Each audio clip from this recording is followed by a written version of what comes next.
ಬರ್ಕೊಂಡವ್ರು ಭಾಳ ಕಡಿಮೆ, ನೋಟ್ಸ್ ಮಾಡ್ಕೊಂಡವ್ರು ಭಾಳ ಕಡಿಮೆ. ಆದ್ರೆ ಕತಿ ಇಷ್ಟು ಚಂದ ಕೇಳ್ಯಾರ ಅಂದ್ರೆ ಅಷ್ಟು ಚಂದ ಕೇಳ್ಯಾರ. ನ ಹಿ ಜ್ಞಾನೇನ ಸದೃಶಂ ಪವಿತ್ರಂ ಇಹ ವಿದ್ಯತೆ ಶ್ರದ್ಧಾವಾನ್ ಲಭತೆ ಜ್ಞಾನಂ. ಜ್ಞಾನಕ್ಕೆ ಸಮನಾದ ಅಷ್ಟೇ ಪವಿತ್ರವಾದ ವಸ್ತು ಜಗತ್ತಿನಲ್ಲಿ ಇನ್ನೊಂದಿಲ್ಲ. ಶ್ರದ್ಧೆಯುಳ್ಳ ಸತತ ಪರಿಶ್ರಮಿ ಜ್ಞಾನವನ್ನು ಸಂಪಾದನೆ ಮಾಡ್ತಾನೆ. ಹೋಗುದು ದಿಲ್ಲಿಗಂತ ಹೋಗ್ತಿರ್ತೀರಿ, ನಡುಕ ಮತನ ಚಲೋ ಅನಿಸ್ತತಿ, ಅದಕ್ಕಿಂತ ಮುಂಚೆ ಭೋಪಾಲ್ ಅದಕ್ಕಿಂತ ಚಲೋ ಅನಿಸ್ತತಿ, ಪುಣೆ ಅಂತೂ ಭಾಳ ಅಟ್ರಾಕ್ಟ್ ಮಾಡಿಬಿಡ್ತದೆ. ನನಗೂ IAS ಮಾಡುವ ಆಸೆನೇ ಇತ್ತು.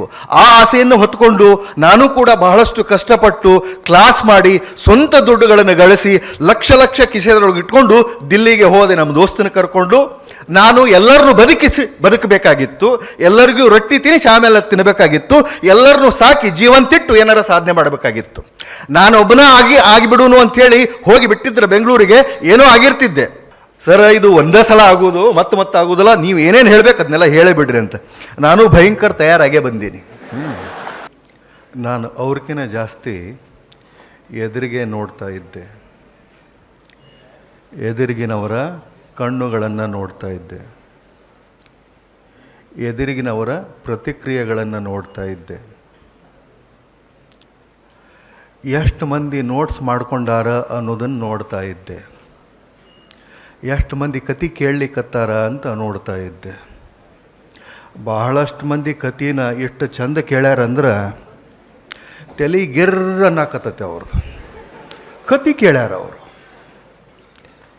ಬರ್ಕೊಂಡವ್ರು ಭಾಳ ಕಡಿಮೆ, ನೋಟ್ಸ್ ಮಾಡ್ಕೊಂಡವ್ರು ಭಾಳ ಕಡಿಮೆ. ಆದ್ರೆ ಕತೆ ಇಷ್ಟು ಚಂದ ಕೇಳ್ಯಾರ ಅಂದ್ರೆ ಅಷ್ಟು ಚಂದ ಕೇಳ್ಯಾರ. ಅವ್ರ ತಲೆ ಇವತ್ತು ಸಂಜೆ ತನಕ ತಲೆ ಗಿರ್ರಂತದ. ನಾಳೆ ಬೆಳಗ್ಗೆ ಹೋದ ಕೂಡಲೇ ನೀವು ಹೇಳಿದಂಗೆ ಬೆಳಗಿಂತನ ಪೂರಾ ಸಿಸ್ಟಮೆಟಿಕ್ಕಾಗಿ ಸ್ಟಡಿ ಮಾಡಿ ಒಟ್ಟು ಊಟ ನಿದ್ದೆ ಎಲ್ಲ ಬಿಟ್ಟು ಅಭ್ಯಾಸ ಮಾಡಿ ಮೋಸ್ಟ್ಲಿ ಅಚ್ಚಿ ಅಂದ್ರೆ ಮತ್ತೆ ಹೆಂಗಿದ್ದಿ ಮಗಳು ಹಂಗೆ ಮೊದಲು ಹೆಂಗಿದ್ರಲ್ಲ ಹಂಗೆ ಆಗಿರ್ತಾರೆ.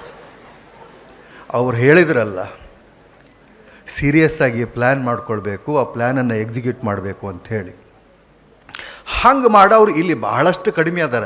200 ಮಂದಿ ಅಂತೂ ಸಿಗೋದಿಲ್ಲ ನಿಮಗೆ. ಯಾಕಂದ್ರೆ ಬರೀ ಕತೆ ಕೇಳ್ಯಾರ ಅವರು, ಯಾರೂ ನೋಟ ಮಾಡ್ಕೊಂಡಿಲ್ಲ.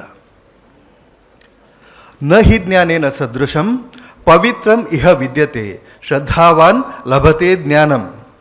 ಜ್ಞಾನಕ್ಕೆ ಸಮನಾದ ಅಷ್ಟೇ ಪವಿತ್ರವಾದ ವಸ್ತು ಜಗತ್ತಿನಲ್ಲಿ ಇನ್ನೊಂದಿಲ್ಲ.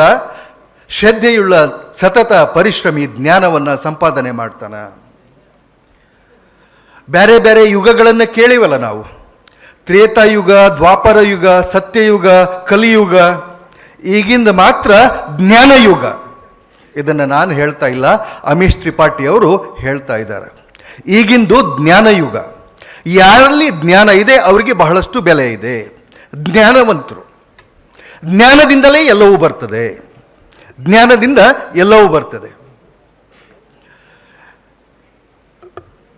ಯಾರಿಗೂ ಚಲೋ ಚಲೋ ಕಾರ್ನೊಳಗೆ ಅಡ್ಡಾಡಬೇಕು ಅನ್ನೋ ಆಸೆ ಇರುವುದಿಲ್ಲನ? ಒಂದು ಕ್ಷಣ ಇಲ್ಲಿ ಎಷ್ಟು ಮಂದಿ ಕುಂತಿರಲ್ಲ ಅಷ್ಟು ಮಂದಿ ನಿಮ್ಮನ್ನು ನೀವು ಆಕಾಂಕ್ಷಿಗಳು ಅಂತ ಯಾರು ಕರ್ಕೊಂಡಿರಲ್ಲ ಅವರು ಕತ್ತಿ ಕೇಳಕ್ಕೆ ಬಂದವರಲ್ಲ. ಯಾರು ಅಸ್ಪೈರೆಂಟ್ಸ್, ಸೀರಿಯಸ್ ಅಸ್ಪೈರೆಂಟ್ಸ್ ಅಂತ ಕರ್ಕೊಂಡಿರಿ ಅವರು ಒಂದು ಸಲ ಸುಮ್ಮನೆ ಕಣ್ಣು ಮುಚ್ಚಿರಿ. ಕಣ್ಣು ಮುಚ್ಚಿ ಒಂದು ವೈಟ್ ಇನೋವಾ ಗಾಡಿ, ಅದ್ರ ಮೇಲೆ ಒಂದು ರೆಡ್ ಲೈಟು, ಕಣ್ಣು ಮುಚ್ಚ್ರಿ. ವೈಟ್ ಇನೋವಾ ಗಾಡಿ, ಮುಂದಿನ ಸೀಟ್ನೊಳಗೆ ಗನ್ಮ್ಯಾನ್ ಪಿಸ್ತೂಲ್ ಇಟ್ಕೊಂಡು ಒಬ್ಬ ಗನ್ಮ್ಯಾನ್ ಕೂತಾನೆ, ಹಿಂದಿನ ಸೀಟ್ನೊಳಗೆ ಫಸ್ಟ್ ಕ್ಲಾಸ್ ಕೋಟ್ ಹಾಕೊಂಡು ನೀವು ಕೂತೀರಿ.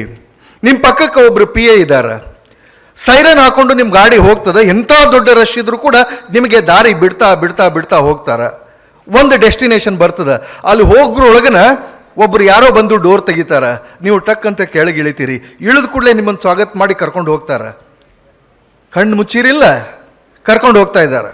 ಕರ್ಕೊಂಡು ಹೋಗಿ ವೇದಿಕೆ ಮೇಲೆ ಕರ್ಕೊಂಡು ಹೋಗ್ತಾರೆ, ಕೂಡಿಸ್ತಾರೆ, ಬಹಳಷ್ಟು ಚೆನ್ನಾಗಿ ಗೌರವ ಕೊಡ್ತಾರೆ. ಅದಾದ ನಂತರ ಅದೇ ಕಾರಲ್ಲಿ ಹತ್ತಿ ನೀವು ಆಫೀಸಿಗೆ ಹೋಗ್ತೀರಿ. ಅಲ್ಲಿ ಡೋರ್ ತೆಗಿಲಿಕ್ಕೆ ಒಬ್ಬವ, ಚೇರ್ ಹಿಂದೆ ಎಳಿಕೆ ಒಬ್ಬವ, ಕುಂತ ಮೇಲೆ ಮುಂದೆ ಸರ್ಸಕ್ಕೆ ಒಬ್ಬವ. ಇದೆಲ್ಲ ಒಂದು ಸಲ ಇಮ್ಯಾಜಿನ್ ಮಾಡಿಬಿಡ್ರಿ, ಕಣ್ಣು ಮುಚ್ಚಿ ನೀವು ಆ ಕಾರ್ನೊಳಗೆ ಕುಂತೀರಿ ಅಂಥೇಳಿ.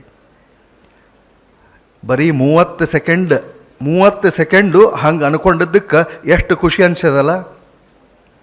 30 ಸೆಕೆಂಡ್ ಕಣ್ಣು ಬಿಡ್ರಿ. ಈಗ 30 ಸೆಕೆಂಡ್ ಹಂಗೆ ಅನಿಸ್ಕೊಂಡಿರಿ, ಎಷ್ಟು ಖುಷಿ ಅನ್ನಿಸ್ತು. ಅಕಸ್ಮಾತ್ ದಿವ್ಸಕ್ಕೆ 1 ತಾಸು ಹಂಗೆ ಅನಿಸ್ಕೊಂಡ್ರೆ 2 ತಾಸು ಹಂಗೆ ಅನಿಸ್ಕೊಂಡ್ರ, 3 ತಾಸು ಹಂಗೆ ಅನಿಸ್ಕೊಂಡ್ರ, ಇಲ್ಲೇನಾಗ್ಯಾರಲ್ಲ ಇವರು 24 ತಾಸು ಹಂಗೆ ಅನಿಸ್ಕೊಂಡ ಅವರು. ಹಂಗ ಆಗಬೇಕು, ಹಂಗ ಆಗಬೇಕು, ಹಂಗ ಆಗಬೇಕು, ಹಂಗ ಆಗಬೇಕು, ಅದನ್ನು ಬಿಟ್ಟು ಬೇರೆ ಏನೂ ಆಗೋಂಗಿಲ್ಲ. ಹೆಂಗಿರ್ಬೇಕಂದ್ರೆ ರೆಡ್ ಲೈಟ್ ಕಾರಿನ ಕನಸು, ರೆಡ್ ಲೈಟ್ ಕಾರ್, ನಾನು ಹೇಳ್ತಿದ್ದೆ ನಮ್ಮ ವಿದ್ಯಾರ್ಥಿಗಳಿಗೆ, ರೆಡ್ ಲೈಟ್ ಕಾರಿನ ಕನಸು ಹೆಂಗಿರ್ಬೇಕಂದ್ರೆ, ಊಟ ಮಾಡು ಏನು ತಾಟ್ನೊಳಗೆ ರೊಟ್ಟಿ ಇರ್ತದ, ರೊಟ್ಟಿಯಾಗ ರೆಡ್ ಲೈಟ್ ಕಾರ್ ಕಾಣಬೇಕು ನನಗೆ. ಹಚ್ಕೊಂಡು ಖಾರ ಎಣ್ಣೆ ತಿಂತೀನಲ್ಲ ಅದ್ರಾಗ ರೆಡ್ ಲೈಟ್ ಕಾರ್ ಕಾಣಬೇಕು. ಜಳಕ ಮಾಡು ಬಕೆಟ್ನೊಳಗೆ ನೀರಿನೊಳಗೆ ರೆಡ್ ಲೈಟ್ ಕಾಣಬೇಕು. ಹಚ್ಕೊಂಡು ಚಾದರ್ನೊಳಗೂ ನನಗೆ ರೆಡ್ ಲೈಟ್ ಕಾರೇ ಕಾಣಬೇಕು. ರೆಡ್ ಲೈಟ್ ಕಾರಿನ ಹುಚ್ಚಿಡಿಬೇಕು. ಹಾಗೆ ಅದನ್ನು ಪ್ರೀತಿ ಮಾಡಬೇಕು. ಅದಿಲ್ಲದ ಬೇರೆ ಏನೂ ಇಲ್ಲ ಇಲ್ಲ ಅಂತ. ಒಂದಿಷ್ಟು ಮಂದಿ ಹೋಟೆಲ್ಗೆ ಹೋಗಿ ಒಂದು ಬೋಂಡಾ ಸೂಪ್ ಕೊಡಂತ ಆರ್ಡರ್ ಮಾಡ್ತಾರೆ. ಸರ್ ಬೋಂಡಾ ಸೂಪ್ ಖಾಲಿ ಆಗೈತೆ ಅಲ್ರಿ, ಐತೆ ಹಂಗಂದ್ರೆ ಬೇರೆ ಏನೈತಿ ಅಂತ ಹೇಳಿ ಬೇರೆ ಏನಾರ ಇದ್ದದ್ದೊಂದು ಆಯ್ಕೆ ಮಾಡಿಕೊಂಡು ತಿಂದು ಬರ್ತಾರೆ. ಆದ್ರೆ ಮಹಾಂತೇಶ್ ಬೀಳ್ಗಿ ಅಂತವರು, ರವಿ ಚನ್ನಣ್ಣವ್ರು ಅಂತವರು ಮತ್ತು ರೇಷಂತ್ ಅವ್ರು ಇಂಥವ್ರು ಏನು ಮಾಡ್ತಾರಂದ್ರೆ ಬೋಂಡಾ ಸೂಪ್ ಎಲ್ಲಿ ಸಿಗ್ತೈತೆ ಅವತ್ತು ಹುಡುಕ್ಯಾಡಿ ಅದನ್ನ ತಿಂದು ಬರ್ತಾರೆ. ಯಾಕಂದ್ರೆ ಅವರಿಗೆ ಬೋಂಡಾ ಸೂಪ್ ಬೇಕಾಗಿರ್ತದೆ.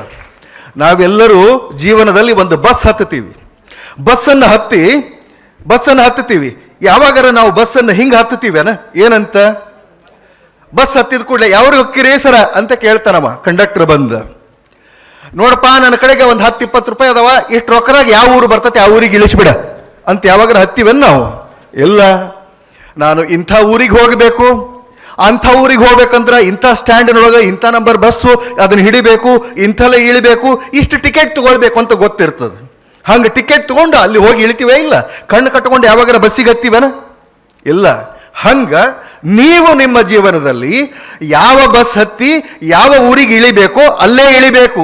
ನಡಕ್ ಬಹಳಷ್ಟು ಅಟ್ರಾಕ್ಟಿವ್ ಥಿಂಗ್ಸ್ ಬರ್ತಾವೆ.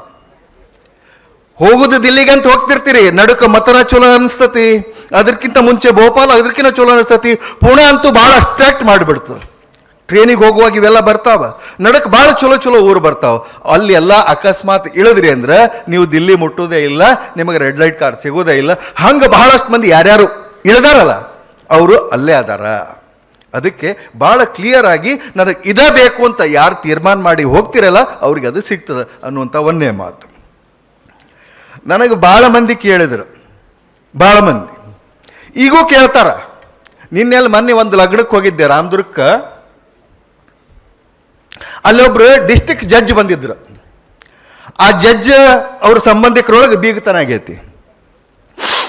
ಇವರು ಕಲೆಕ್ಟರ್ ಸಾಬ್ ಹೇ ದಾವಣಗೆರೆಗೆ, DC ಹೇ ಅಂದರು. ಹೌದಾ? ಒಂದೇ ಪ್ರಶ್ನೆ ಏನು ಕೇಳಿದ್ರು ಅಂದ್ರೆ ಅವರು, ನೀವು ಪ್ರಮೋಷನ್ ಆಗಿ ಆದಂಥ IAS ಅಧಿಕಾರಿನೋ ಡೈರೆಕ್ಟ್ IAS ಅಧಿಕಾರಿನೋ ಅಂತ ಕೇಳಿದ್ರು. ನಾ ಪ್ರಮೋಷನ್ ಆಗಿದ್ದು IAS ಅಧಿಕಾರಿ, ನನಗೇನು ಡೈರೆಕ್ಟ್ IAS ಅಧಿಕಾರಿ ಅಲ್ಲ, ನಾ ಪ್ರಮೋಷನ್ ಅದಾವ ಅಂತಂದೆ. ಹೌದಾ ಅಂಥೇಳಿ ಅವರು ನನ್ನನ್ನು ನೋಡೋ ದೃಷ್ಟಿನ ಚೇಂಜ್ ಮಾಡಿದರು. ಇನ್ನೊಂದಿಷ್ಟು ಜನ ಕೇಳಿದ್ರು, ಅಲ್ರಿ ಎಷ್ಟು ಮಂದಿನ ತಯಾರು ಮಾಡಿರಿ ಅಂತೀರಿ, ನೀವ್ಯಾಕೆ IAS ಆಗಲಿಲ್ಲ ಅಂತ ಕೇಳಿದ್ರು. ಸಹಜ ಐತಲ್ಲ, ಕೇಳಬೇಕು ಅನಿಸ್ತತಿ. ಸಾಮಾನ್ಯ ಮಂದಿ ಕೇಳುವಂಥ ಪ್ರಶ್ನೆ ಅವರು ಕೇಳ್ಯಾರ. ಅವ್ರದ್ದು commonest of the common response ಅವ್ರದ್ದು ಇತ್ತು, ಕೇಳಿದ್ರು. ಅದೆಲ್ಲದಕ್ಕೂ ಒಂದು ಹೇಳಿಬಿಡ್ತೀನಿ ಇವತ್ತು. The colour of cat is not important. The color of cat is not important. How the cat catches the rat is important. ಏನು ಮಾಡೋರ? ಡೈರೆಕ್ಟ್ ಅನ್ನು ತಗೊಂಡು ಏನು ಮಾಡ್ತೀರಿ, ಪ್ರಮೋಷನ್ ಆದವ್ರು ತಗೊಂಡು ಏನು ಮಾಡ್ತೀರಿ, ಫೀಲ್ಡ್ನೊಳಗೆ ಡಾನ್ಸ್ ಹೆಂಗೆ ಮಾಡ್ತಾನೆ, ಕೆಲಸ ಹೆಂಗೆ ಮಾಡ್ತಾನೆ ಅನ್ನೋದು ಭಾಳ ಇಂಪಾರ್ಟೆಂಟಾ? ಹೌದಾ ಇಲ್ಲ? ಅದನ್ನು ಅವರಿಗೆ ಹೇಳಿದ್ ನಾನು. ಹೇಳಿ ನನಗೂ IAS ಮಾಡುವ ಆಸೆನ ಇತ್ತು. ಆ ಆಸೆಯನ್ನು ಹೊತ್ಕೊಂಡು ನಾನು ಕೂಡ ಬಹಳಷ್ಟು ಕಷ್ಟಪಟ್ಟು ಕ್ಲಾಸ್ ಮಾಡಿ ಸ್ವಂತ ದುಡ್ಡುಗಳನ್ನು ಗಳಿಸಿ ಲಕ್ಷ ಕಿಸೆದೊಳಗೆ ಇಟ್ಕೊಂಡು ದಿಲ್ಲಿಗೆ ಹೋದೆ. ನಮ್ಮ ದೋಸ್ತನ ಕರ್ಕೊಂಡು ದಿಲ್ಲಿಗೆ ಹೋದಿವಿ. ದಿಲ್ಲಿಗೆ ಹೋಗಿ ಅಲ್ಲಿನೂ ಕೂಡ ಸಾಕಷ್ಟು ಇದ್ಕೊಂಡು ಜ್ಞಾನವನ್ನು ಸಂಪಾದನೆ ಮಾಡ್ಕೊಂಡ್ವಿ, ಪುಸ್ತಕ ಸಂಪಾದನೆ ಮಾಡಿಕೊಂಡು ಪ್ರತಿ ಕ್ಲಾಸ್ನೊಳಗೆ ದಿಲ್ಲಿ ಒಳಗೆ ಕುಂತಾಗ ನನಗಿದು ಅನಿಸ್ತಿತ್ತು, ಇವ್ರಕಿನ ಚಲೋ ಹೇಳ್ತೀನಲ್ಲ ನಾನು, ಇವ್ರಕಿನ ಚಲೋ ನಾ ಹೇಳ್ಬಹುದಲ್ಲ ಅಂಥೇಳಿ. ಅಲ್ಲಿ ಎಲ್ಲ ಭಾಳ ಚಲೋ ಐತಿ ಅಂಥೇಳಿ. ಭಾಳ ಚಲೋ ಅಂದ್ರೆ ಗೊತ್ತಾಗ್ತಲ್ಲ, ನಾವು ಹೇಳ್ತೀವಿ ಅವ ಭಾಳ ಶಣೆ ಅದಾನ ಅಂದ್ರೆ ಬೇರೆನ. ಹಂಗೆ ಅವರೆಲ್ಲ ಭಾಳ ಶಣ್ಯಾರ ಅನಿಸಿ ವಾಪಸ್ ಬಂದೀವಿ ನಾವು. ವಾಪಸ್ ಬಂದು ಏನು ಪುಸ್ತಕ ಮತ್ತೊಂದು ತೊಗೋಬೇಕು ಅವನ್ನೆಲ್ಲ ತೊಗೊಂಡು ಬಂದು ರೂಮಿನ ಕೀಲಿ ಹಾಕ್ಕೊಂಡು ಅಭ್ಯಾಸ ಮಾಡೋಕ್ಕೆ ಶುರು ಮಾಡಿ ನನಗೆ IAS ಅಕಸ್ಮಾತ್ ನಾನು ಅರ್ಧಕ್ಕೆ ಬಿಟ್ಟು ಹೋದ. ಅವ ಜರ್ಕರ್ತ ಅಲ್ಲಿ ಉಳಿದಿದ್ದಂದ್ರೆ ನಾನು ನಿಜವಾಗಿ ಹೇಳ್ತೇನೆ 2001 ಅಟ್ ದ ಮೋಸ್ಟ್ 2002 ಬ್ಯಾಚಲ್ಲಿ ನಾನು ಇರ್ತಿದ್ದೆ. ನನ್ನ ಕೌಟುಂಬಿಕ ಜೀವನದೊಳಗೆ ಬಹಳಷ್ಟು ಕಷ್ಟ ಕಾರ್ಪಣ್ಯಗಳು ಇದ್ದು ನಾನು ಎಲ್ಲರನ್ನೂ ಬದುಕಬೇಕಾಗಿತ್ತು, ಎಲ್ಲರಿಗೂ ರೊಟ್ಟಿ ತಿನ್ನಿಸಿ ಆಮೇಲೆ ತಿನ್ನಬೇಕಾಗಿತ್ತು, ಎಲ್ಲರನ್ನೂ ಸಾಕಿ ಜೀವಂತಿಟ್ಟು ಏನಾರ ಸಾಧನೆ ಮಾಡಬೇಕಾಗಿತ್ತು. ನಾನು ಒಬ್ಬನ ಆಗಿಬಿಡುನು ಅಂಥೇಳಿ ಹೋಗಿ ಬಿಟ್ಟಿದ್ರೆ ಬೆಂಗಳೂರಿಗೆ ಏನೋ ಆಗಿರ್ತಿದ್ದೆ, ಏನೋ ಆಗಿ ಯಾವುದೋ ಒಂದು ರಾಜ್ಯದಾಗ ಇರ್ತಿದ್ದೆ. ಆದ್ರೆ ನೋಡಕ್ಕೆ ನಮ್ಮ ಅವ್ವ ಇರ್ತಿದ್ದಿಲ್ಲ, ನಮ್ಮ ಅಣ್ಣತಮ್ಮ ಇರ್ತಿದ್ದಿಲ್ಲ, ಯಾರೂ ಇರ್ತಿದ್ದಿಲ್ಲ. ಆದ್ರೆ ನಮ್ಮ ಅವ್ವನ ಜೀವಂತ ಇಟ್ಕೊಂಡು ಇವತ್ತು ನಮ್ಮ ಅವನ್ನ ನನ್ನ ಮನೆಯೊಳಗೆ ಇಟ್ಕೊಂಡು ಪ್ರತಿಯೊಂದನ್ನು ದಿನಾಲೂ ಹೊರಗೆ ಬರೋ ಮುಂದೆ ನಾ ಹೋಗಿ ಬರಲೇ ಅಂತ ಹೇಳ್ತೀನಿ. ಅಂದ್ರೆ ನಾನು ಕೋರ್ಟ್ ಹೆಂಗೈತೆ ನೋಡ್ಬಿ ಅಂತ ತೋರಿಸಿ ಬರ್ತೀನಿ ಆಕಿಗೆ. ದಿನಾ ಒಂದು ನಮ್ಮನೆ ಕೋರ್ಟು. ಖುಷಿ, ತಾಯಿಗೆ ಖುಷಿ. ಅವ್ರನ್ನೆಲ್ಲ ಜೀವಂತಿಟ್ಟು ನಾನು ಆದೆ. ಅದಕ್ಕೆ ಆ ಟೈಮ್ನೊಳಗೆ ನಂಗೆ ಭಾಳ ಕಷ್ಟ ಬಂದು ಕಾನ್ಸಂಟ್ರೇಟ್ ಮಾಡಿ ಓದಕ್ಕಾಗಲಿಲ್ಲ. ಡಿಪ್ರೆಷನಿಗೆ ಹೋಗಿದ್ದೆ, ಆಲ್ಮೋಸ್ಟ್ ಡಿಪ್ರೆಷನ್ಗೆ ಹೋಗಿದ್ದೆ. ಇನ್ನೇನು ಸೈಕಿಯಾಟ್ರಿಸ್ಟ್ ಕಡೆಗೆ ಟ್ರೀಟ್ಮೆಂಟ್ ತಗೊಳ್ಬೇಕು ಅಷ್ಟು ಡಿಪ್ರೆಷನ್ಗೆ ಹೋದವ. ಮತ್ತು ಮೇನ್ ಸ್ಟ್ರೀಮಿಗೆ ಬಂದು ಅಭ್ಯಾಸ ಮಾಡಿ KSನೊಳಗೆ ಚಲೋ ರ್ಯಾಂಕ್ ಬಂತು, ಚಲೋ ಮಾರ್ಕ್ಸ್ ಬಂದು. AC ಆದ್ರೇನು ಅದೇನು ಕೇಡಾಗೋದಿಲ್ಲ, ಮುಂದೆ ಒಂದು ದಿವಸ IAS ಆಗ್ಬೋದು ಅಂಥೇಳಿ 28 ವರ್ಷ ಸರ್ವಿಸ್ ಸಿಕ್ಕರೆ 12 ವರ್ಷ KS, 16 ವರ್ಷ IAS ಸರ್ವಿಸ್ ಸಿಕ್ಕತ್ ನಮಗೆ. ಮತ್ತು ಇನ್ನೊಂದು ಏನಂತಂದ್ರೆ ಯಾವ ಊರಾಗ ಸಾಲಿ ಕಲಿತು, ಯಾವ ಊರಾಗ ಕಷ್ಟಪಟ್ಟು, ಯಾವ ಊರಾಗ ಹವೈ ಚಪ್ಪಲ್ ಹಾಕೊಳಕ್ಕಿಲ್ದ, ಯಾವ ಊರಾಗ ಬಟ್ಟಿಲ್ದ ಮಂದಿ ಅರಿಬಿ ಹಾಕೊಂಡು ನಾವು MA ಇಂಗ್ಲೀಷ್ ಮಾಡಿ ಗೋಲ್ಡ್ ಮೆಡಲ್ ತಗೊಂಡು ಮಂದಿ ಕೋಟ್ ಹಾಕೊಂಡು ಗೋಲ್ಡ್ ಮೆಡಲ್ಸ್ ಏನು ಮಾಡ್ಕೊಂಡಿದ್ವಿ, ಅದ ಊರಾಗ ಫಸ್ಟ್ ಪೋಸ್ಟಿಂಗ್ AC ಅಂತ ಕೊಟ್ಟ ದೇವರ. ಅಲ್ಲೇ ಮಾಡಿದ್ವಿ, ಅಲ್ಲೇ ADC ಮಾಡಿದ್ವಿ, ಎಲ್ಲ ಮಾಡಿದ್ವಿ. ಎಲ್ಲಿ ಕಳ್ಕೊಂಡಿರ್ತೀವಿ ಅಲ್ಲೇ ಹುಡುಕ್ಬೇಕಂತ ಹೇಳ್ತಾರಲ್ಲ ಹಂಗೆ. ಈಗ ಯಾಕೆ ನೀ IAS ಆಗಲಿಲ್ಲ ಅನ್ನೋದಕ್ಕೆ ನಾನು ಹೇಳಿನಿ ಉತ್ತರ ಅಂತ ಹೇಳಿ. ಮತ್ತು ನೀವೇನು ಪ್ರಮೋಷನ್ ಆದವ್ರ ಅಂತಂದ್ರೆ ಕರ್ಕೊಂಬರ್ರಿ, ಅದರಾಗ ಏನು ಕಾಂಪಿಟೇಷನ್ ಮಾಡೋನು, ಯಾವ್ದ್ರಾಗ ಏನು ಕಡಿಮೆ ಅನ್ನೋದಕ್ಕೆ ನಾವು ಬೆಕ್ಕಿನ ಬಣ್ಣ ಮತ್ತು ಅದು ಇಲ್ಲಿ ಹೆಂಗೆ ಹಿಡಿತೈತಿ ಅನ್ನೋದನ್ನು ನಿಮಗೆ ಹೇಳೀನಿ. ಇಲ್ಲಿ ಅಶೋಕ್ ಮಿರ್ಜಿ ಅವರು ಅಶೋಕ್ ಮಿರ್ಜಿ ಎಕ್ಸಾಂಪಲ್ ನಿಮಗೆ ಹೇಳ್ತೇನೆ. ಮನುಷ್ಯ ಮೊದಲು ಭಾಳ ಕಷ್ಟ ಇದ್ದಾಗ ನಮಗೆ ಏನಾದರೂ ಒಂದು ಬೇಕು, ಏನಾದರೂ ಒಂದು ಆಧಾರ ಬೇಕು. ಅದಕ್ಕೆ ಸಣ್ಣದೊಂದು ಪೊಲೀಸ್ ಅಥವಾ ಒಂದು ನೌಕರಿನ ಹಿಡಿದು, ಅದಾದಮೇಲೆ ಮತ್ತೊಂದು ನೌಕರಿನ ಹಿಡಿದು, ಅದಾದಮೇಲೆ ಮತ್ತೊಂದಾಗಿ KS ಅಧಿಕಾರಿಯಾಗಿ ಬೆಂಗಳೂರಂತಹ ರಾಜಧಾನಿ ಒಳಗೆ ನೌಕರಿ ಮಾಡೋದಲ್ದನ ಅನೇಕ ವಿದ್ಯಾರ್ಥಿಗಳನ್ನು ಇವತ್ತು ತಯಾರಿ ಮಾಡ್ತಾ ಇದ್ದಾರೆ. ಅಂತಂದ್ರೆ ನ್ಯಾಚುರಲಿ ಅದು ಜ್ಞಾನದಾಹದಿಂದಲೇ ಸಾಧ್ಯ, ಬೇರೆ ಎದುರಿಂದಲೂ ಅಲ್ಲ. ನೋಡ್ರಿ, ಜಾನಕಿ ಅಂತ ನನ್ನ ಬ್ಯಾಚ್ನಲ್ಲಿ ಒಬ್ರು ಇದ್ದಾರೆ, ಜಾನಕಿ ಅಂತ. ಅವರು SDC ಆದವರು PUC ಮೇಲೆ. ಅದಾದಮೇಲೆ ಎಕ್ಸ್ಟರ್ನಲ್ ಡಿಗ್ರಿ ಮಾಡಿಕೊಂಡ್ರು, ಇವ್ರ ಹಂಗೆ ಎಕ್ಸ್ಟರ್ನಲ್ BEd ಮಾಡಿಕೊಂಡ್ರು, ಕರೆಸ್ಪಾಂಡೆನ್ಸ್, ಎಕ್ಸ್ಟರ್ನಲ್ MA ಮಾಡಿಕೊಂಡ್ರು. SDA ಇದ್ದವರು FDA ಆದರು. FDA ಆದಮೇಲೆ ಒಂದು ಸ್ಟೇಟ್ ಅಕೌಂಟ್ ಸರ್ವಿಸ್ನಲ್ಲಿ assistant controller state accounts class 1 post ಅದು ಆದರೂ ಸಮಾಧಾನ ಆಗಲಿಲ್ಲ ಅವ್ರಿಗೆ. ಮತ್ತು ನನ್ನ ಬ್ಯಾಚ್ನೊಳಗೆ AC ಆದರು. ಈಗ IAS ಆಗಿ ನಮ್ಮ ಜೊತೆನೇ ಕೆಲಸ ಮಾಡ್ತಾ ಇದ್ದಾರೆ, SDA ಇದ್ದವರು. Right. So the beginnings of all great things are very, very small, like a small drop of water. Brahmaputra ನದಿ ನೋಡಿರೇನೇ ಇಲ್ಲ, ಕೇಳಿರಿಲ್ಲ? ಬ್ರಹ್ಮಪುತ್ರ ನದಿ ಮೈಟಿ ರಿವರ್ ಅಂತ ಕರಿತೀವಿ. ಅತ್ಯಂತ ಬೃಹತ್ ನದಿ, ಅದು ಶಕ್ತಿಯುತ ನದಿ. ತನ್ನ ಒಡಲೊಳಗೆ ಏನು ಬರ್ತದೆ ಎಲ್ಲನೂ ತುಂಬಿಕೊಂಡು ಹೊರಟು ಬಿಡ್ತದೆ, ಯಾವುದನ್ನು ಬಿಡುದಿಲ್ಲ ಅದು. ಆದ್ರೆ ಆ ನದಿನೂ ಕೂಡ ಅದ್ರ ಬಿಗಿನಿಂಗು ಕೂಡ ಒಂದು ಹನಿಯಿಂದಲೇ ಆಗಿದೆ. ಆದ್ರೆ ಆ ಹನಿ ಪುಣ್ಯ ಏನಂದ್ರೆ ಆ ಹನಿ ಅನೇಕ ಹನಿಗಳನ್ನು ಕೂಡಿತು, ಜರಿ ಆಯಿತು, ಜರಿಗಳು ಸೇರಿ ಸಣ್ಣ ಸಣ್ಣ ನದಿಗಳಾದವು, ಸಣ್ಣ ಸಣ್ಣ ನದಿಗಳೆಲ್ಲ ಸೇರಿ ದ ಬ್ರಹ್ಮಪುತ್ರ ಆಗಿದೆ. ಸೊ ದ ಬಿಗಿನಿಂಗ್ಸ್ ಯಾವತ್ತೂ ಎಷ್ಟು ಸ್ಮಾಲ್ ಇರಲಿ, the beginning must be proper. ಅವ್ರು ಹೇಳಿದರು ಕನಸನ್ನು ಹೆಂಗೆ ಕಾಣಬೇಕು, ಯಾವ ರೀತಿ ಕಾಣಬೇಕು ಅಂತ ಹೇಳಿ. ರಿಯಲಿ ಕನಸು ಕಾಣಬೇಕು ಅಂದರೆ ಹೆಂಗೆ ಕಾಣಬೇಕು ಅಂದ್ರೆ ಅದು ನಮ್ಮನ್ನು ಕಣ್ಣು ಮುಚ್ಚಾಕ್ ಬಿಡಬಾರ್ದು, ಹಂಗೆ ಕನಸು ಕಾಣಬೇಕು. ಎಲ್ಲರಿಗೂ ಕನಸು ಬೀಳ್ತಾವೆ ಮಸ್ತ್ ಮಲ್ಕೊಂಡಾಗ. ನನಗಿಂಥ ಕನಸು ಬಿದ್ದಿತ್ತು, ನನಗಂಥ ಕನಸು ಬಿದ್ದಿತ್ತು ಅಂಥೇಳಿ ಬೇಸರಾಗೈತೆ. ಮುಂಜಾನೆ ನಿಂತರ ಕುಂತು ಕೇಳಿ ಬೇಸರಾಗಿದ್ರು ಒಂದು ಜೋಕ್ ಹೇಳ್ತೀನಿ, ಆದ್ರೆ ನಾ ಹೇಳೋದು ಬಿಡೋದಿಲ್ಲ, ಏನೇನು ಹೇಳ್ಬೇಕು ಹೇಳೇ ಮುಗಿಸ್ತೀನಿ. ನನಗೆ ರವಿ ಅವ್ರು ಹೇಳ್ಯಾರ ಏನಂದ್ರೆ, ಸರ್ ಇದು ಒಂದೇ ಸಲ ಆಗೋದು, ಮತ್ತೆ ಆಗೋದಿಲ್ಲ, ನೀವು ಏನೇನು ಹೇಳ್ಬೇಕು ಅದನ್ನೆಲ್ಲ ಹೇಳೇ ಬಿಡ್ರಿ ಅಂತ. ನಾನು ಭಯಂಕರ ತಯಾರಾಗೇ ಬಂದೀನಿ. ಹೇಳ್ಬೇಕಲ್ಲ. ಕನಸಿನ ಬಗ್ಗೆ 3 ಮಂದಿ ದೋಸ್ತರು ಇರ್ತಾರ, 3 ಮಂದಿ ಕಂಬೈನ್ಡ್ ಸ್ಟಡಿ ಮಾಡ್ತಿರ್ತಾರೆ. ಕಂಬೈನ್ಡ್ ಸ್ಟಡಿ ಮಾಡೋದಂಗೆ ಗೊತ್ತಲ್ಲ, ಕೂಡಿ ಸ್ಟಡಿ ಮಾಡ್ತಿರ್ತಾರೆ. ಕಂಬೈನ್ಡ್ ಸ್ಟಡಿ ಬಗ್ಗೆನೇ ಮತ್ತೊಂದು ಹೇಳ್ತೇನೆ, ಇದನ್ನು ಕಂಟಿನ್ಯೂ ಮಾಡಿ. 3 ಮಂದಿ ಕೂಡಿ ಸ್ಟಡಿ ಮಾಡ್ತಿರ್ತಾರೆ. ಯಾಕೋ ಒಂದು ಸ್ವಲ್ಪ ಅವರಿಗೆ ಇವತ್ತು ಸ್ವಲ್ಪ ಚೇಂಜ್ ಇರಲಿ ಅಂತ ಹೇಳಿ ಒಂದು ಸ್ವಲ್ಪ ಈ ಬಾದಾಮಿ ಹಾಲು ಮಾಡೋಣ ದೋಸ್ತ, ಒಂದು ಬಾದಾಮಿ ಹಾಲು ಮಾಡಿ 1 ಲೀಟ್ರ್ ಹಾಲು ತಂದು ಎಲ್ಲರೂ ಕಂಟ್ರಿಬ್ಯೂಷನ್ ಮಾಡಿ ಬಾದಾಮಿ ಹಾಲು ತಂದು ಅದಕ್ಕೆ ಬಾದಾಮಿ ಜಜ್ಜಿ ಹಾಕಿ ಮಸ್ತ್ ಪೈಕಿ ಹಾಲು ಕುಡಿಯೋಣ ಇವತ್ತು ಅಂಥೇಳಿ. ಆಯಿತು ಅಂಥೇಳಿ ಕಂಟ್ರಿಬ್ಯೂಷನ್ ಮಾಡಿಕೊಂಡು ಅದು ಹಾಲು ತಂದು ಬಾದಾಮಿ ಪುಡಿ ಹಾಕಿ ಸಕ್ಕರೆ ಹಾಕಿ ಏಲಕ್ಕಿ ಹಾಕಿ ಕುಟ್ಟಿ ಕುದಿಯೋ ಹೊತ್ನ್ಯಾಗ ಒಬ್ಬ ದೋಸ್ತ ರವಿ ಅಂತ ದೋಸ್ತ ಒಬ್ರು ಇರ್ತಾರೆ.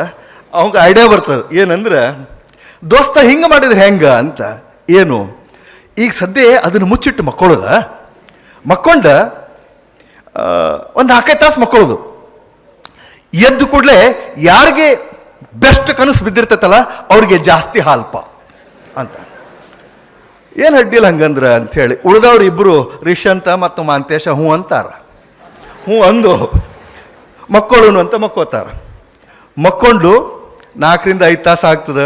ಯಾವಾಗ ಎದ್ದೀವೋ ನನ್ನ ಕನಸಿನ ಬಗ್ಗೆ ಹೇಳಬೇಕು, ನನಗೆ ಇಂಥ ಕನಸು ಬಿತ್ತು ಅದು ಹೇಳಬೇಕು ಅಂಥೇಳಿ. ಫಸ್ಟು ಮಹಾಂತೇಶ್ ಹೇಳ್ತಾರೆ, ನನ್ನ ಕನಸಿನೊಳಗೆ ನಾನು ಬಿಲ್ ಗೇಟ್ಸ್ ಅವರನ್ನು ಮೀರಿಸಿ ಸಂಪತ್ತನ್ನು ಗಳಿಸಿದ್ದೆ. ಜಗತ್ತಿಗೆ ಎಲ್ಲಿಲ್ಲದ ಚಾರಿಟಿ ಮಾಡಿ ಜಗತ್ತಿನಿಂದ ಕೊರೋನಾ ಸಂಕಷ್ಟದೊಳಗೆ ಏನೇನು ಇದು ಮಾಡಿದ್ರು ಅವ್ರಿಗೆಲ್ಲರಿಗೂ ದಾನ ಮಾಡಿ ಕೊರೋನಾನ ಪೂರ ನಾನು ಜಗತ್ತಿನಿಂದ ಹಿಮ್ಮೆಟ್ಟಿಸಿದ್ದೆ ಅಂಥೇಳಿ. ಭಾರಿ ಕನಸು ಆತಲ್ಲ ಇವೊಂದು ಅಂತ ರಿಷಂತ್ ಅವರು. ನಾ ಏನು ಹೇಳ್ಬೇಕು, ಕನಸು ಅವರು ನನಗಿಂತ ದೊಡ್ಡ ಹೇಳ್ಬೇಕಲ್ಲ, ಹಾಲು ಜಾಸ್ತಿ ತಿಳ್ಬೇಕಲ್ಲ.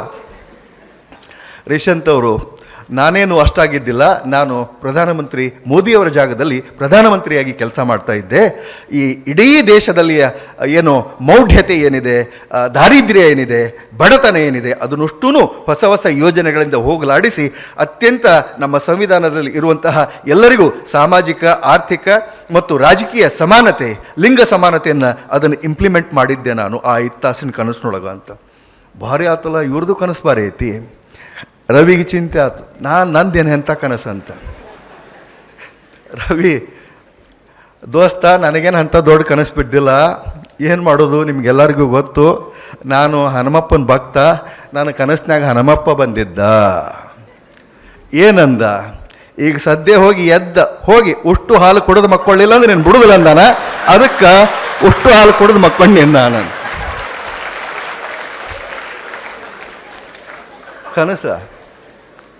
ಕನಸು ಹೆಂಗೋ ಬೀಳ್ತಾವ. ಆದ್ರೆ ನಾವೆಲ್ಲ ಅಂಥ ಕನಸಿನ ಬಗ್ಗೆ ಮಾತಾಡಕತ್ತಿಲ್ಲ, ಬಹಳಷ್ಟು ಗಂಭೀರವಾಗಿ ಸೀರಿಯಸ್ ಆಗಿ ನಾವು ಕನಸುಗಳ ಬಗ್ಗೆ ಮಾತಾಡ್ತಾ ಇದ್ದೀವಿ. ಎಂಥ ಕನಸು, ನಿದ್ದೆ ಮಾಡೋಕೆ ಬಿಡಬಾರ್ದು ಅಂಥ ಕನಸು. ನಾನು ಹೇಳ್ತಾ ಇರೋದು ಇಡೀ ದೇಶದಲ್ಲಿ ಸ್ಟೀಲ್ ಫ್ರೇಮ್ ಆಫ್ ಇಂಡಿಯಾ ಅಂತ ಕರೀತಾರೆ ಸಿವಿಲ್ ಸರ್ವಿಸಿಗೆ, ಅದು IAS IPS IFS ಯಾವುದೇ ಇರಲಿ, ಅಂಥ ಒಂದು ಸರ್ವಿಸಿಗೆ ಸೇರಬೇಕು ಅಂತಂದ್ರೆ ನಾವು ಯಾವ ರೀತಿ ತಯಾರು ಮಾಡಬೇಕು ಅಂತ ಬೆಳಗಿನಿಂದ ಇಲ್ಲಿಯವರೆಗೆ ಅನೇಕ ಜನ ನಿಮ್ಗೆ ಹೇಳಿದ್ದಾರೆ. ಅದನ್ನು ನಾನು ಸ್ವಲ್ಪ ಕನ್ಕ್ಲೂಡ್ ಮಾಡ್ತಾ ಇದ್ದೇನೆ, ಅಥವಾ ಕನ್ಕ್ಲೂಡಿಂಗ್ ರಿಮಾರ್ಕ್ಸ್ ಸಮರೈಸ್ ಮಾಡ್ತಾ ಇದ್ದೀನಿ. ಈ ಅಭ್ಯಾಸ ಮಾಡುವತ್ನಾಗ ಭಾಳಷ್ಟು ಮಂದಿ ತುಡುಗಲೇ ನೋಟ್ಸ್ ಮಾಡಿ ಇಟ್ಕೋತಾರೆ, ಶೇರ್ ಮಾಡೋದಿಲ್ಲ, ತುಡುಗಲೇ ನೋಟ್ಸ್. ನಿಮ್ಮಲ್ಲಿ ಸಾಕಷ್ಟು ಮಂದಿ ಎದಿ ಮುಟ್ಟಿ ನೋಡ್ಕೊಡಿ, ಹೌದಲ್ಲ ನಾ ಹಂಗೆ ಮಾಡ್ತೀನಿ ಅಂತ ಭಾಳಷ್ಟು ಮಂದಿಗೆ ಅನ್ನಿಸ್ತದೆ. ಮತ್ತೊಬ್ರಿಗೆ ಗೊತ್ತಿಲ್ಲದಂಗೆ ನೋಟ್ಸ್ ಮಾಡಿ ಇಟ್ಕೊಳ್ಳೋದು. ನೋ, ನಿಮ್ಮ ಪ್ರತಿಯೊಬ್ಬರ ಬ್ರೇನು, ಮೆದುಳು, ನಿಮ್ಮ ಪ್ರತಿಯೊಬ್ಬರ ಮನಸ್ಸು, ನಿಮ್ಮ ಪ್ರತಿಯೊಬ್ಬರ ವ್ಯಕ್ತಿತ್ವ ಒಂದು ಸಪರೇಟ್ ಗಡಿಗಿದ್ದಂಗೆ.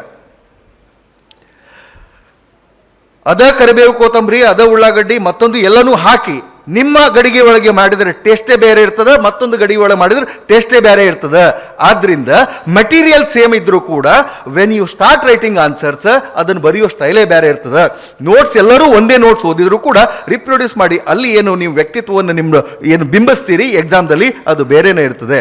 ಅದಕ್ಕೆ ಭಾಳ ಸಣ್ಣತನ ಮಾಡಕ್ಕೆ ಹೋಗ್ಬೇಡ್ರಿ. ಬಹಳಷ್ಟು ಉದಾತ್ತ ಮನೋಭಾವದಿಂದ ಇದ್ದದ್ದನ್ನೆಲ್ಲ ಶೇರ್ ಮಾಡಿರಿ, ಇದ್ದದ್ದನ್ನೆಲ್ಲ ಹೇಳ್ಕೊಡ್ರಿ. ವಿಶೇಷವಾಗಿ ನಾನು ಯಾಕೆ ಇಷ್ಟು ಚಲೋ ನಾವು ಬೆಳೆದ್ವಿ ಅಂದ್ರೆ ನನಗೊಂದು ಪ್ಲ್ಯಾಟ್ಫಾರ್ಮ್ ಇತ್ತು.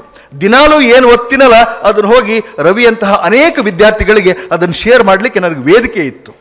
ದಿನಾಲೂ ಹೇಳ್ತಿದ್ದೆ, ಏನಾರು ಓದ್ತಿರೋ ಅದನ್ನು ಇನ್ನೊಬ್ಬರ ಮುಂದೆ ಹೇಳಲೇಬೇಕು, ಅದನ್ನು ಎಕ್ಸ್ಪ್ರೆಸ್ ಮಾಡಲೇಬೇಕು, ತಿಳಿಸ್ಲೇಬೇಕು. ಕಡಿಕ್ ಹೆಂಗೆ ಮಾಡ್ತಿದ್ವಿ ಅಂದ್ರೆ ಯಾರೂ ಇಲ್ಲ ಅಂದ್ರೆ ಕನ್ನಡಿ ಮುಂದೆ ನಿಂತು ಹೋಗಿ ನಿನಗೆ ನಾ ಹೇಳ್ತೀನಿ ನೀ ಕೇಳಂತೇಳಿ ಎಕ್ಸ್ಪ್ಲೇನ್ ಮಾಡೋದ ಅದನ್ನು.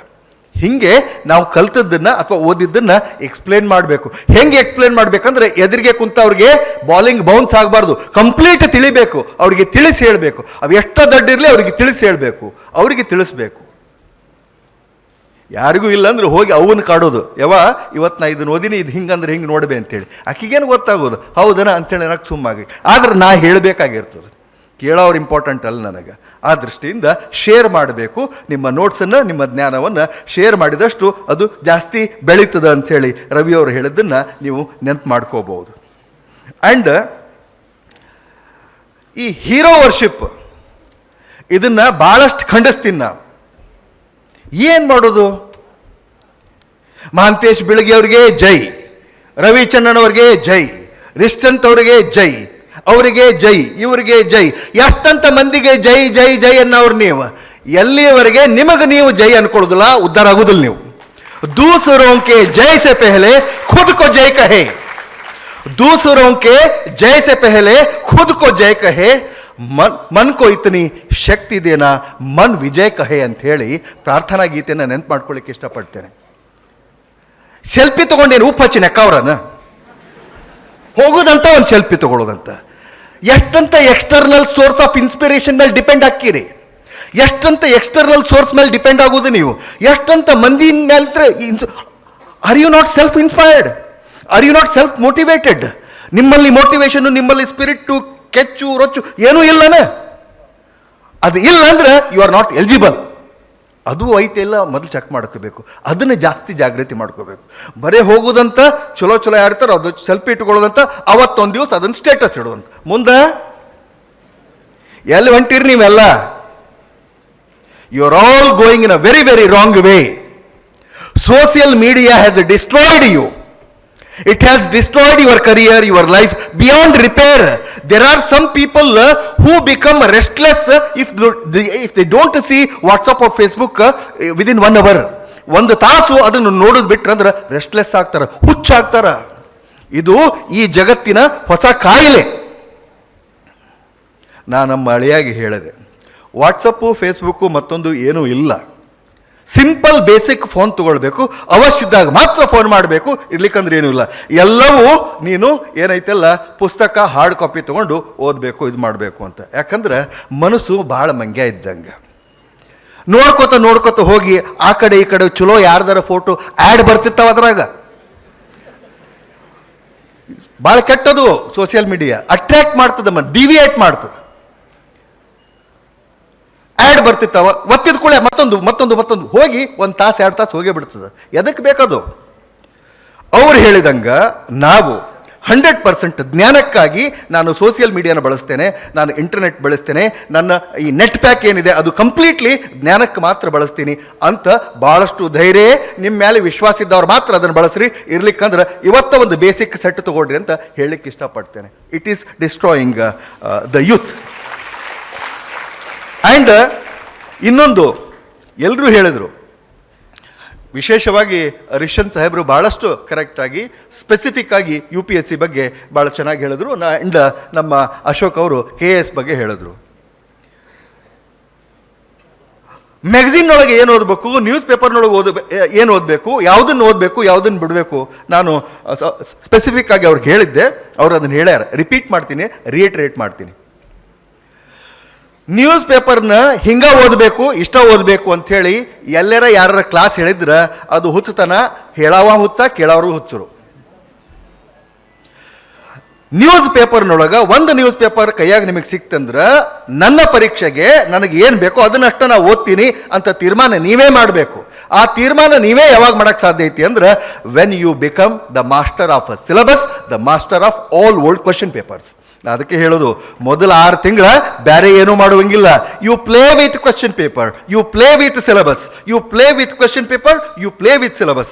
ನಮ್ಮ ಟೇಬಲ್ ಮೇಲೆ ಸಿಲೆಬಸ್ ಇರಬೇಕು, ಕ್ವಶನ್ ಪೇಪರ್ಸ್ ಇರಬೇಕು, ಸಿಲೆಬಸ್ ಇರಬೇಕು, ಕ್ವಶನ್ ಪೇಪರ್ ಇರಬೇಕು. ಬರೀ ಸಿಲೆಬಸ್ಸು ಕ್ವಶನ್ ಪೇಪರ್ಸು 6 ತಿಂಗಳು ಮಾಡ್ಬೇಕು ಅದನ್ನು. ಅವಾಗ ನ್ಯೂಸ್ ಪೇಪರ್ನೊಳಗೆ ಏನೇನು ಓದಬೇಕು, ಏನೇನು ಓದಬಾರ್ದು ಅನ್ನುವಂಥದ್ದು ಗೊತ್ತಾಗ್ತದೆ. ನಿಮ್ಮ ತೀರ್ಮಾನ ನೀವೇ ಮಾಡ್ತೀರಿ. ನಾನು ಮಾಡಿದ್ದು ಏನಂದ್ರೆ ಪ್ರಿಲಿಮ್ಸ್ ಓದ್ತಿರ್ತೀವಲ್ಲ, ಈ ಒಂದು ಕ್ವೆಶ್ಚನ್ ಪೇಪರ್ಸ್ ಜೊತೆಗೆ ಆಟ ಆಡಿ ಬಹಳಷ್ಟು ಮಾಸ್ಟ್ರಿ, ಓದಿನ ಬಗ್ಗೆ ಏನು ಓದಬೇಕು ಏನು ಬಿಡಬೇಕು ಅನ್ನುವಂಥ ಮಾಸ್ಟ್ರಿ ಬಂದ ನಂತರ ನಾನು ಪ್ರಿಲಿಮ್ಸಿಗೆ ಓದ್ತಿರ್ತೀನಲ್ಲ, ಅವಾಗ ನಂದೊಂದು ಪ್ರಾಕ್ಟೀಸ್ ಏನಂದ್ರೆ ಕ್ವೆಶ್ಚನ್ ಡೈರಿ ಮಾಡ್ತಿದ್ದೆ, ನಾನು ಕ್ವೆಶ್ಚನ್ ಬ್ಯಾಂಕ್ ಮಾಡ್ತಿದ್ದೆ. ಹೆಚ್ಚಿನ ವಿಡಿಯೋಗಳಿಗೆ ಪ್ರತಿಧ್ವನಿ ಯೂಟ್ಯೂಬ್ ಚಾನೆಲ್ ಸಬ್ಸ್ಕ್ರೈಬ್ ಮಾಡಿ, ಬೆಲ್ ಐಕಾನ್ ಕ್ಲಿಕ್ ಮಾಡಿ.